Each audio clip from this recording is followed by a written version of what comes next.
Assalamualaikum warahmatullahi wabarakatuh. Alhamdulillah, sahabat-sahabat semuanya dimanapun Anda berada, kita akan melanjutkan kajian kita mengenal dari sifat-sifat yang wajib bagi Allah. Allah memiliki sifat wujud, qidam, baqa, mukhallafatul lil hawadis, qiyamuhu binafsihi, wahdaniyat, qudrat dan iradat, hingga akhir dari sifat tersebut. Dan saat ini kita sudah memasuki dari mengenal sifat wajib bagi Rasul, bagi para Rasul. Kemarin pertemuan sebelumnya kita sudah membahas dari sifat-sifat wajib dimiliki Allah, dan sifat yang mustahil bagi Allah, dan sifat jaiz bagi Allah. Dan saat ini kita memasuki dari sifat-sifat wajib bagi para nabi dan rasul. Sifat jaiz bagi Allah kemarin sudah kita bahas, bahwasanya Allah itu mutlak berkuasa penuh tanpa ada suatu hal yang menggerakkan Allah ataupun Allah tunduk di dalam suatu hal, karena semuanya mutlak hanya dari Allah Subhanahu wa taala. Tidak ada sedikit pun kekuasaan dari manapun, hanya mutlak memang Allah lah yang menggerakkan seluruhnya.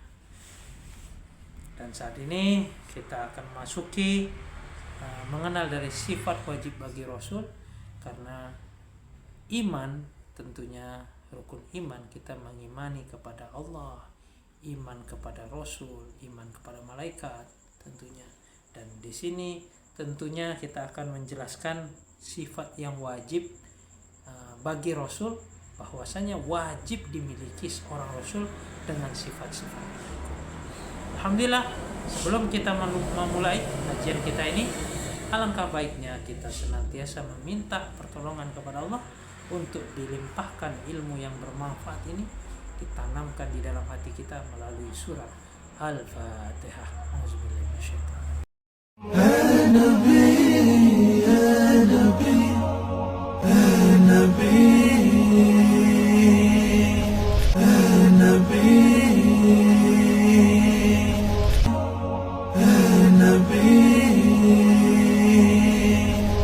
Alhamdulillah, sahabat-sahabat semuanya, kita akan melanjutkan dari mengenal sifat wajib bagi seorang Rasul.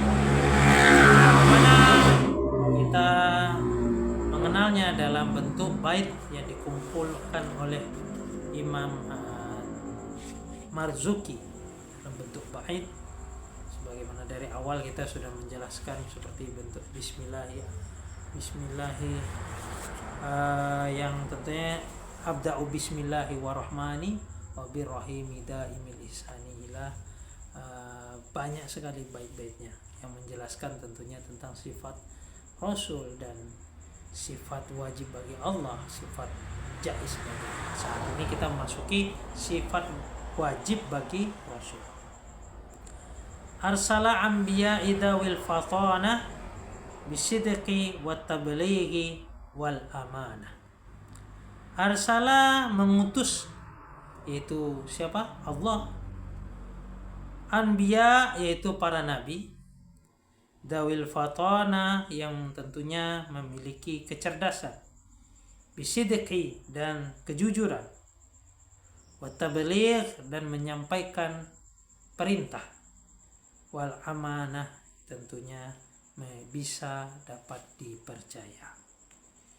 Maksud di dalam nazam tersebut yaitu Allah mengutus dari para nabi dan rasulnya yang bersifat fatonah, yaitu cerdas, siddiq yaitu jujur, tabligh menyampaikan, amanah tentunya dapat dipercaya.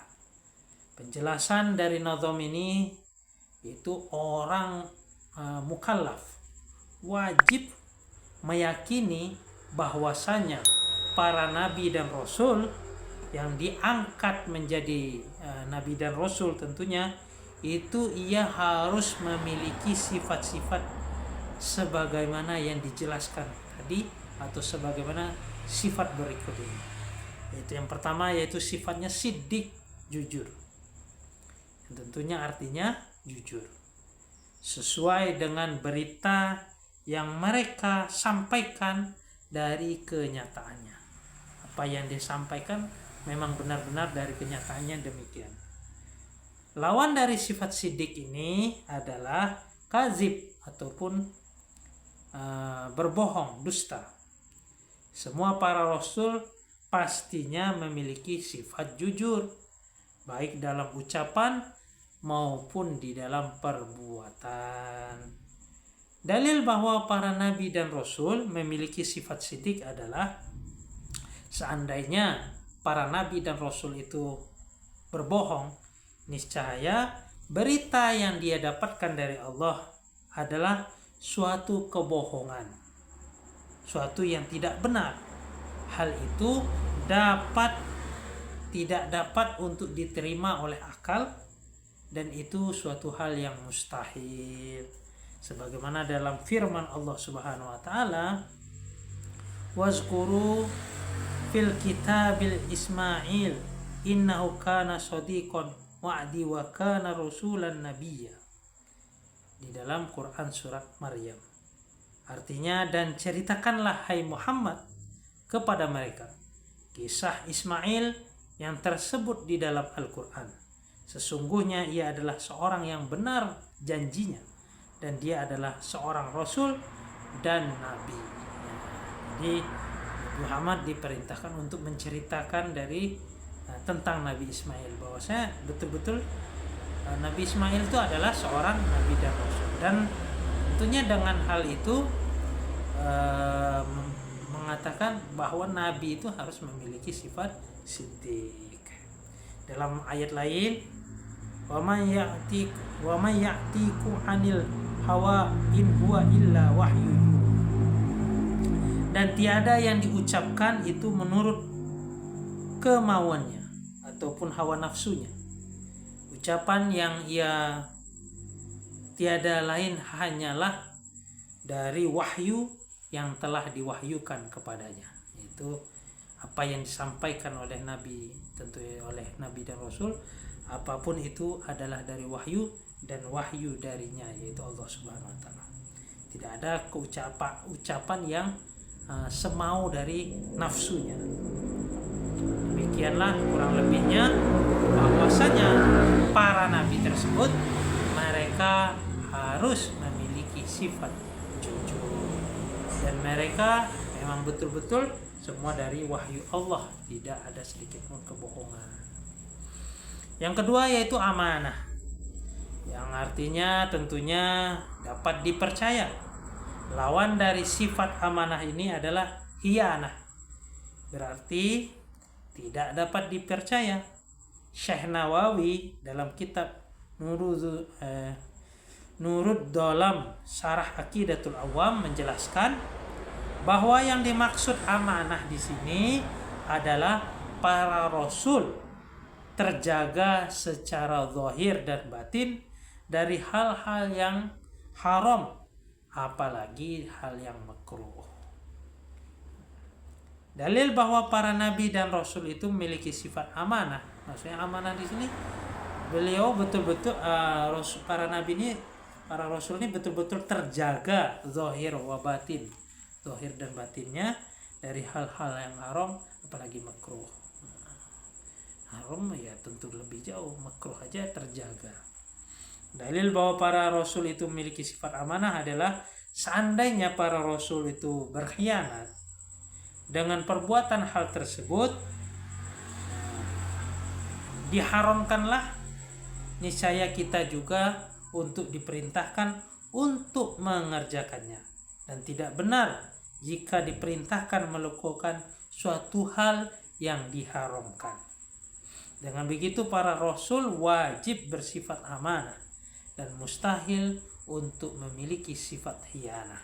Sebagaimana dalam firman Allah, "Inni lakum rasulun amin."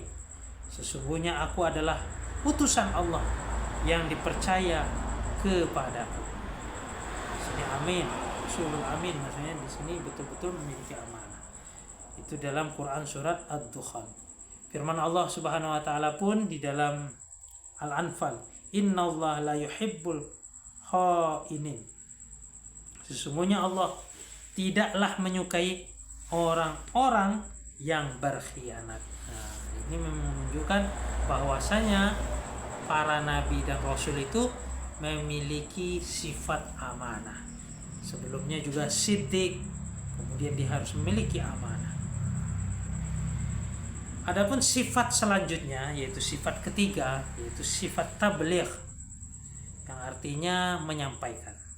Para rasul yaitu menyampaikan apa yang telah diperintahkan oleh Allah Subhanahu wa taala untuk disampaikan kepada makhluknya. Jadi apa yang bisa dapat dari Allah disuruh memerintahkan untuk menyampaikan kepada makhluknya, ya begitulah para nabi dan rasul akan menyampaikan kepada makhluknya.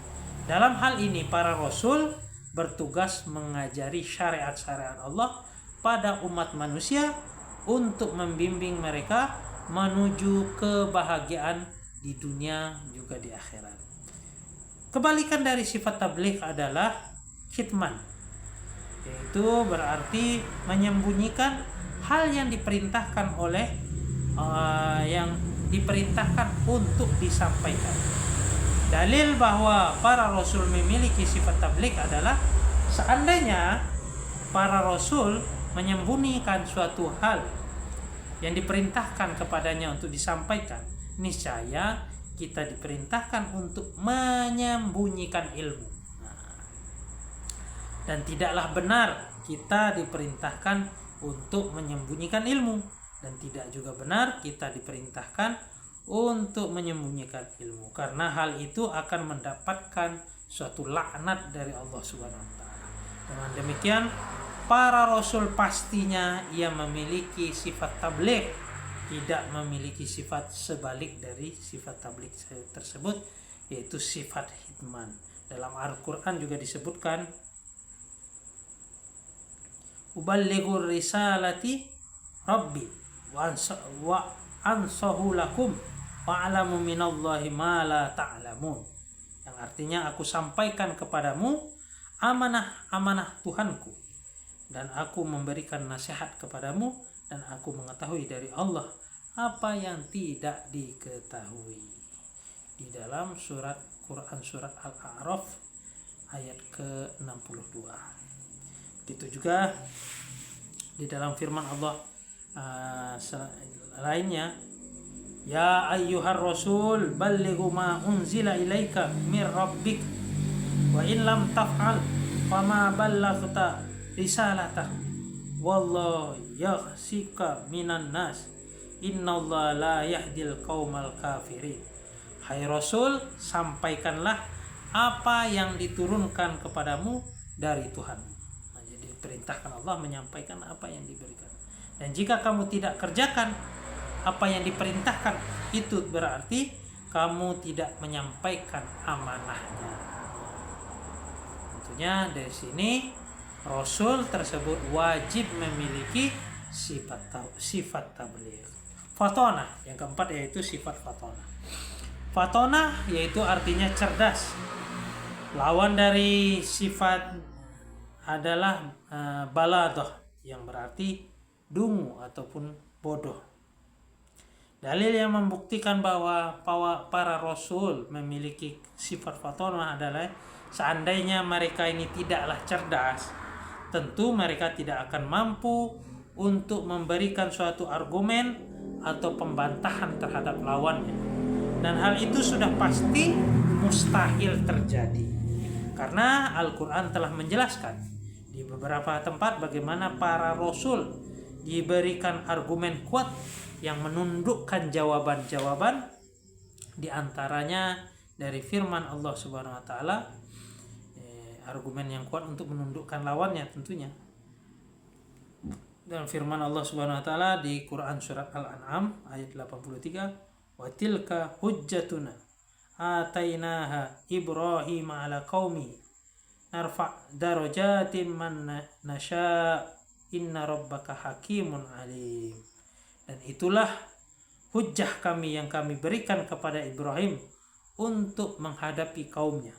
Kami tinggikan siapapun yang kami kehendaki beberapa derajat.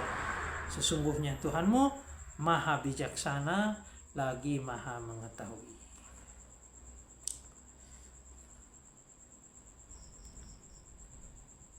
Sini juga disebutkan juga di dalam Quran surat An-Nahl 125. Wajadihum billati hiya ahsan, dan bantahlah mereka dengan cara yang baik. Nah, jadi para nabi ini memiliki kecerdasan, tentunya itu adalah suatu kewajiban sebagai para nabi dan rasul. Wallahu a'lam. Alhamdulillah, kurang lebihnya kita telah mengenal dari sifat wajib bagi rasul, yaitu sifat siddiq, amanah, tabligh dan fatanah. Dan itu tidak bisa hilang, tidak ada namanya tidak dimiliki oleh seorang nabi dan rasul. Dan itu adalah suatu wajib dimiliki oleh mereka, sifat siddiq, amanah, tabligh dan fatanah. Semoga pertemuan kita ini bisa memberikan manfaat dan barokah yang banyak kepada kehidupan kita di sisa umur kita di dunia ini, terlebih lagi nanti akan memberi syafaat di akhirat. Yang baru bergabung silahkan tekan subscribe untuk mendapatkan notifikasi selanjutnya, dan jangan lupa tekan like untuk mendukung dari video-video saya ini untuk berkembang selanjutnya. Wabillahi taufiq wal hidayah. Assalamualaikum warahmatullahi wabarakatuh.